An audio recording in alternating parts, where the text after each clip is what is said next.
Good morning, good afternoon, good evening. Alright, kaibigan, kung saan ka mang sulok sa mundo, kaibigan, I wish you well. Welcome to the Parking University. Wala tayo sa parking, nagpa-park lang tayo dun sa malayo. Alright, kaibigan, it's just another day to be grateful. Bago natin simulan yung ating topic ngayon, kaibigan, I want you to pause for a moment, kaibigan, and be grateful for all what you have. Small little things, anything, the life itself, kaibigan. Kahit if you think that it could be the darkest days of your life, don't worry, kaibigan, because as long as may kasabihan, kaibigan, if you are breathing, if you are alive, and if you start to be grateful, everything, your reality will start changing slowly, but it starts with yourself, your mind, okay, how you think. All right, so ayun, kaibigan, i-discuss natin itong inspiring na libro na nabasa ko, itong Shudog. Itong ang nagsulat nito, itong may-ari ng creator ng Nike, si Phil Knight. Okay, so nakikita natin yung Nike, most likely majority, almost sa lahat ng tao, or maybe 90% ng tao, mayroong once in their lifetime nakasuot sila ng sapatos na Nike talaga recently. So parang yung Nike is napaka na brand, but anuhan natin tong istorya ng Nike, paano to nagsimula at sino ang nagsimula nito. Wow, mga kaibigan, napaka-inspiring tong creator ng Nike. Okay, so si Phil Knight, kaibigan, 1963 yata to siya, kaibigan. Nag-start siya ng mag-build ng kumpanya. So bata pa siya, like 24 years old. So si Phil Knight, ito yung si Phil Knight, yung creator ng Nike. Isa siyang athlete. Okay, so isa siyang athlete, isa siyang runner. Okay, so mayroon siyang coach. Ang pangalan ng coach niya is si Bowerman. Okay, so si Bowerman is later on nagko-coach na yon ng mga taga-Olympic. Pero itong si Phil Knight, hindi talaga siya nakarating doon sa Olympic level, but he's been an athlete since long distance runner to siya. So mahilig siya sa sapatos. So isang araw nagkaroon siya ng idea na parang mayroon siyang idea na magbenta siya ng sapatos, because gusto niya talaga yung mga paa, kasi runner siya eh. So at one point of time, ang background pala nito is isa siyang accountant graduate. So hindi sila mayaman na pero yung unang lang talaga is may vision siya, may clear vision siya na I think what if yung mga runner daw makasuot ng magandang sapatos, it could improve their performance. So yun yung goal niya, or yung problem na isosolve niya since napakabata niya, like 24 years old. So yung idea na yun sa kanya is andun na yun sa subconscious mind niya. So nagkaano yata siya ng kunting pera, mayroon siyang kaibigan, nag-travel sila around, plano nilang mag-travel around the world, itong dalawang magkaibigan na to. Nalimutan ko yung pangalan niya. Then later on, napunta sila sa Hawaii. Pagpunta nila sa Hawaii, mga kaibigan, na in love sila sa Hawaii. Napakaganda yung Hawaii daw. Nagsusurfing sila araw-araw. Pag uwi nila, and then undecided na manirahan sila doon. So nagsusurfing sila, and afternoon daw nagbibinta sila ng encyclopedia. Dati encyclopedia pa, kaibigan. So wala pa yung mga dictionary. So yung mga tao bumibili rin ng encyclopedia kasi knowledge din. Okay, so hanggang nagre-rent sila ng bahay doon sa Hawaii, then selling encyclopedias. Then later on na-realize niya, nabubuod siya sabi niya na sa kaibigan niya na nandoon na, I think how about if ituloy natin yung plano natin na we want to tour around the world. So gusto niya talaga yung i-tour around the world. So apparently yung kaibigan niya nagka-girlfriend doon sa Hawaii. So parang sabi niya dito na daw siya manirahan. So one day napaisip niya na ituloy niya yung vision niya na mag-travel around the world and pumunta ng Japan, kasi mayroon siyang na makapunta siya ng Japan at saka magtingin siya ng sapatos doon sa Japan, yung Onitsuka, 'di ba? Yung Onitsuka, yun yung magandang sapatos sa Japan na gusto niyang puntahan. So nag-travel siya around the world, mga kaibigan. Pumunta siya ng Egypt, pumunta nga siya ng Pilipinas, nakita niya yung poverty sa Asia, pumunta siya sa parang tinur niya yung buong mostly majority of the countries Asia. Pumunta siya sa kahit saan, pumunta siya sa Temple of Nike, pumunta siya sa napakarami niyang dinaanan, kaibigan. At saka nung pumunta na siya ng Japan, kaibigan, um, na nandun pa rin yung sa subconscious mind niya na gusto niya talagang kumausap or paano mag-start ng magbenta ng sapatos. Okay, so batang-bata pa siya doon, 24 years old pa yata siya. So yun yung advantage sa kanya kasi batang-bata pa siya, nagtitik rest na siya. So at 20s, nagtitik rest siya. So marami siyang failure along the way nung na-build niya yung Nike, but through time, kasi batang-bata siya, na-build niya talaga yung Nike as napaka-laking kumpanya. Okay, anyway, so balikan natin yung istorya kasi hindi siya nagsimula dito sa Nike agad. So nung pumunta siya sa Onitsuka, kaibigan, okay, so napunta siya sa nakausap niya yung mga CEO sa Onitsuka. So sinabi niya yung gusto niyang tinatingin siya sa sapatos sa Onitsuka, tingin niya Tiger yung brand. Oh, maganda, sabi niya, mayroon akong market nito sa US, pwede ko tong ano sa US. Dati wala pang masyadong flight yata, hindi pa ganoon karami. So sabi ng taga Onitsuka, okay, sabi niya, give me a sample and i-ano ko yan sa i-try kong i-market sa US. Sabi ng Onitsuka, okay. So nanghiram siya ng $50 sa tatay niya. So pina-deposit niya sa Onitsuka. Sabi ng Onitsuka, okay, ipapadala namin itong sample sa US.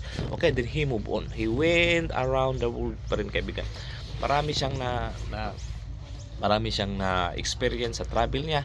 Then after 1 month yata, nung umuwi na siya sa US, nasa mind pa rin niya, paano kaya yung sample na sapatos, hopefully napadala na. So tinanong niya yung tatay niya kung napadala na ba yung sapatos. So hindi pa. So it took a while napadala yung sapatos. Pinalo up niya sa Onitsuka. Sabi ng Onitsuka, okay, it's coming. Then dumating yung sapatos, kaibigan. Maganda yung sapatos daw, sabi niya. Okay, so later on, yun nga, humingi na siya ng mga few samples, pinadala niya sa US, and then later on, it become napabinta niya sa apartment lang siya nagsimula, sa bahay niya lang. So then yung mga bata, yung unang customer niya dun, kaibigan, is yung magandang ano dun is unang target niya is yung mga runners, yung mga mahilig sa sapatos. Doon niya yung una yung binintahan. And later on, mayroon lang nagkukontak sa kanya yung mga bata, yung mga ano. So nagre-reach out na sa kanya yon later on. So later on, mayroon siyang yung coach niya pala sa running, kaibigan, pinartner niya. Then yung coach niya is obsessed din sa sapatos, palagi ding ng design sa sapatos. Yun yung pinadala sa Onitsuka at saka rini-design sa Onitsuka sa Japan. So yung point doon is nagkukontak siya rin sa tao.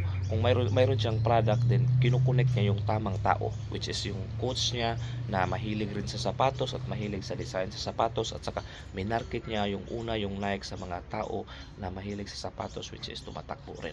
Okay, so yun yung pinaka magandang ano doon, kaibigan, kasi inano niya sa tamang yung produkto niya sa tamang market at sa tamang mga tao yung ka-work niya. So anyway, maglakad tayo, kaibigan. Okay, so later on dun, kaibigan, okay, so nagsimula siya dun sa mga few samples, pinartner niya yung coach niya, and then later on nanghingi pa siya ng mga more samples, bininta niya at saka kumita, kaibigan. Maganda yung Tiger na brand, kumita. Then later on, kaibigan, consistent siya, kaibigan, ano siya, pinatakbo niya pa rin yung kumpanya. Then later on, bumalik siya sa trabaho kasi wala na siyang liquidity, kaibigan. So andun yung business niya, hindi niya masyadong mapatakbo. So bumalik siya sa trabaho. Accountant siya, bumalik siya sa accounting while side hustle niya yung business niya. So ang point din, ang magandang lesson na nakukuha natin din daw, if tayo ay magsimula daw tayo ng business, kung mayroon pa tayong trabaho, is mas maganda daw na hindi tayo huminto sa trabaho muna, at least mayroon tayong incoming na papasok. So sabi nga ni Warren Buffett na if we want to test the waters, we don't test the waters with both our feet. Dapat isang paa lang muna, kasi napakadelikado daw pag dangerous yung dalawang paa, ilubog mo kaagad. Hindi mo matest, baka mainit yung tubig or malamig yung tubig. So test with water first with one foot. Okay, so yun yung ni Phil Knight na ma-learn natin na mag-start daw ng business kung mayroon kang trabaho para may fund na papasok. Nagtrabaho muna siya, at the same time mayroon siyang yung sahod niya pinupunta niya sa kumpanya na actually hindi pa reseller lang siya ng Onitsuka, which is Tiger na sapatos doon. So after doon sa trabaho niya sa malaking accounting firm, mayroon siyang nakilala doon yung pangalan doon is Hayes yata. Si Hayes isang napakagaling na accountant with numbers daw. Anything that numbers, napakagaling. Malaking tao to, mataba na tao, at saka napaka mahilig uminom. Okay? Very very alcoholic itong si Hayes, but very talented tong si Hayes daw, kaibigan. Napaka ano yung talent ito, basta sa accounting na. So ang ano na naman sa is, kinuha niya tong si Hayes as part of his company, growth company. Yung coach niya kinuha niya, at saka yung isang kaibigan niya na runner din, yung tawag Johnson. Si Johnson is napaka dedicated sa sapatos, isang runner din, at saka yun yung tumutulong sa kanya na mapagrow yung kumpanya na. May isa pa yung isa na aksidente na runner na ano yung paa, naka wheelchair. So yung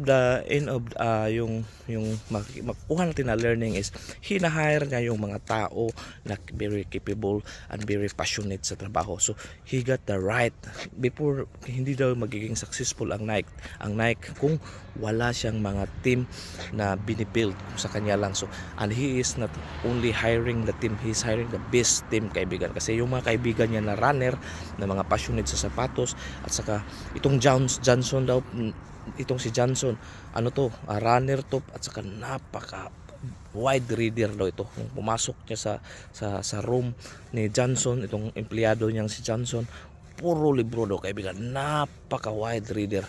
So yun yung advantage daw pag isang tao is very wide reader, kasi mayroon kang maraming knowledge na matutunan, and end of the day you still need to take action. Okay, so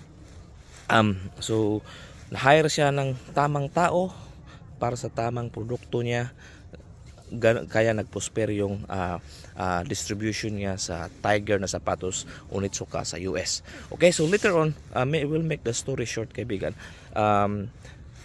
Bakit siya naghiwalay sa Onitsuka? Kasi one day yung Onitsuka parang gusto nang mag-hire ng mga ibang distributor, kasi dapat siya lang naka-dedicated yun sa kanya, but he found out nung pumunta sa US, kinuha niya yung folder sa Hapon na pumunta doon, na mayroon ng mga listahan sa distributor. So parang may plano na i-kick out siya.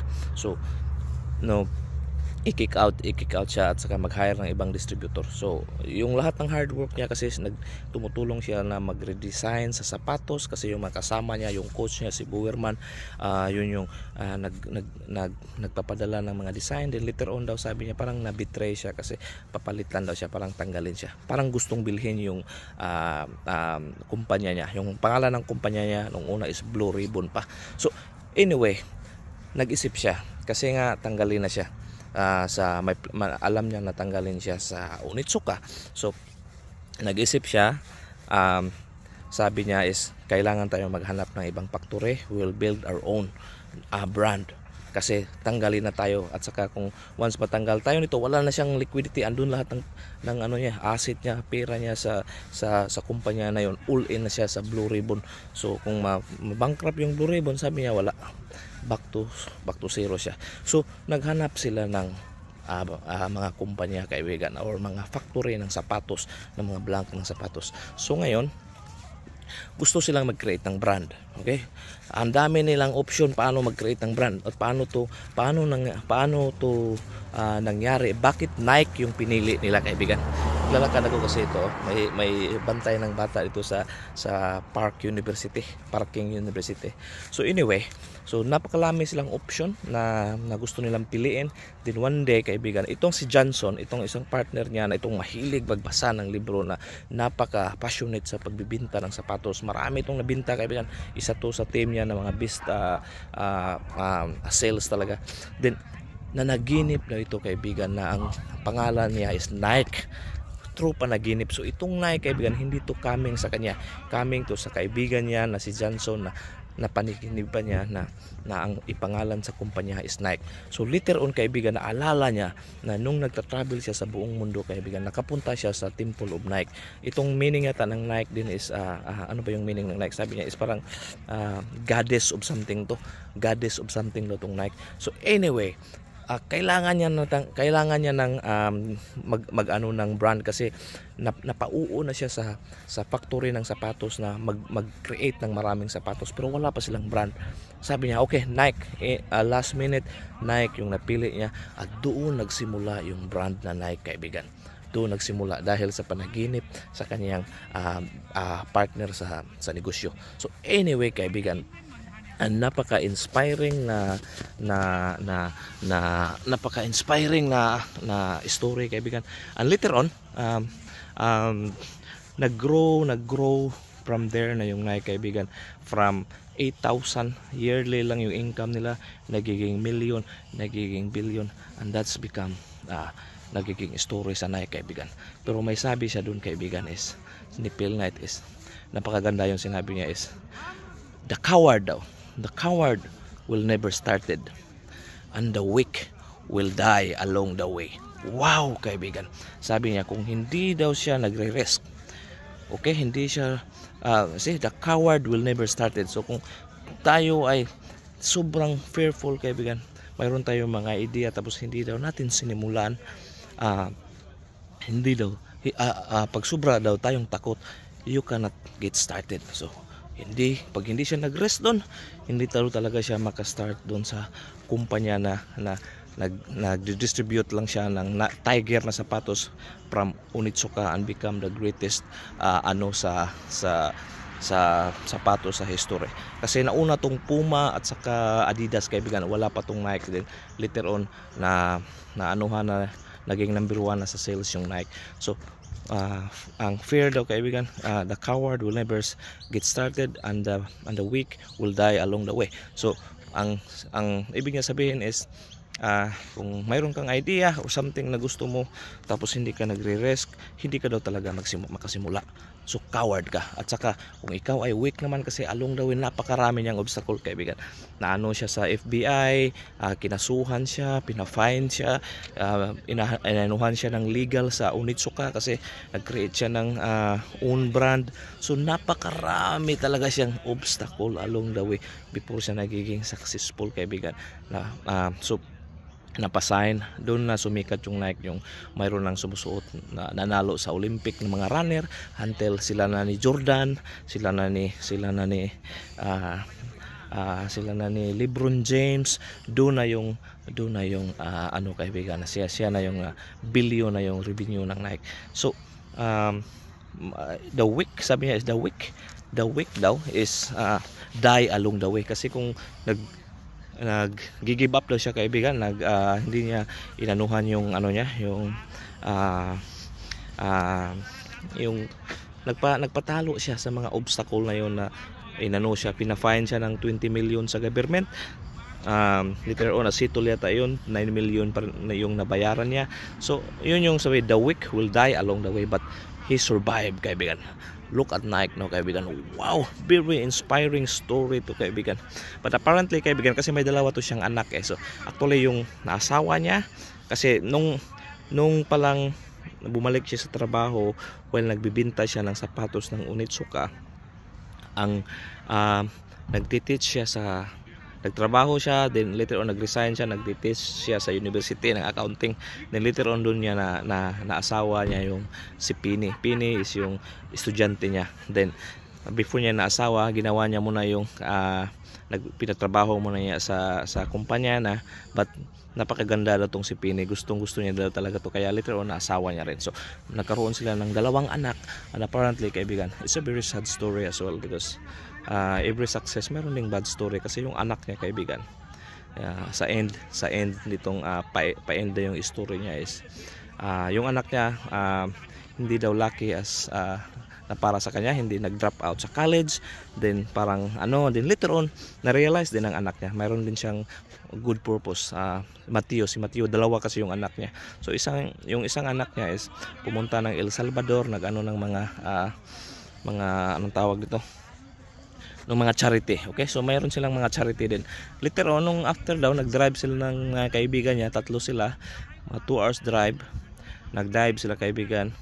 Apparently nung nag-diving sila 150 feet na yung dinive nila, nag-take risk yung anak niya. Sabi niya ang anak niya is more risk taker than his father daw kasi nag-dive ito ng 150 feet deep, and later on apparently namatay yung anak niya, kaibigan. So it's a bit sad na through all his success daw, apparently yung isa sa mga anak niya is namatay. So anyway, part of life dayon, kaibigan, but he still move on.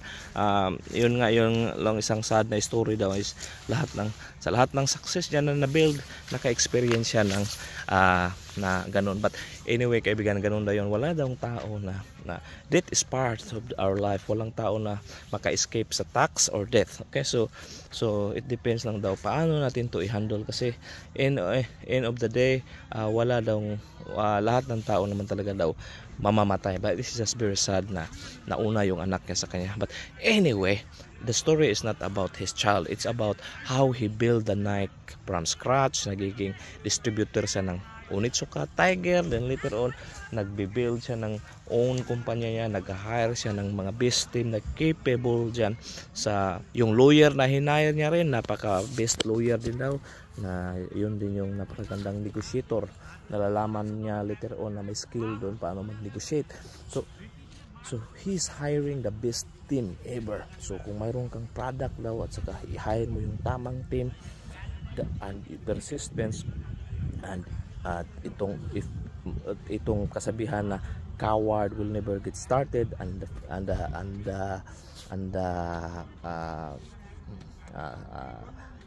the weak will die along the way. Pag hindi ka isa nito, kaibigan, you will succeed. Wow, napakagandang istorya itong Nike, kaibigan, kasi naririnig natin itong si Bill Gates, Warren Buffett, pero hindi natin naririnig masyado sino itong may-ari ng Nike, paano nagsimula ang Nike. Si Phil Knight pala, kaibigan. So later on din, nakaibigan niya din itong si Bill Gates at saka si Warren Buffett din, kasi isa na siya sa mga kalibil na sila doon sa mga richest people. Anyway, kaibigan, hopefully mayroon tayong natutunan doon sa istorya ng Nike Shoe Dog. It's a nice book, and hopefully hindi ko nasayang yung oras mo. I wish you well. Close your eyes, open your arms, and this all be yours. Peace, love, good health, abundance, all the riches in the world. Boom! Sa kala nagkala. See you next time. Boo!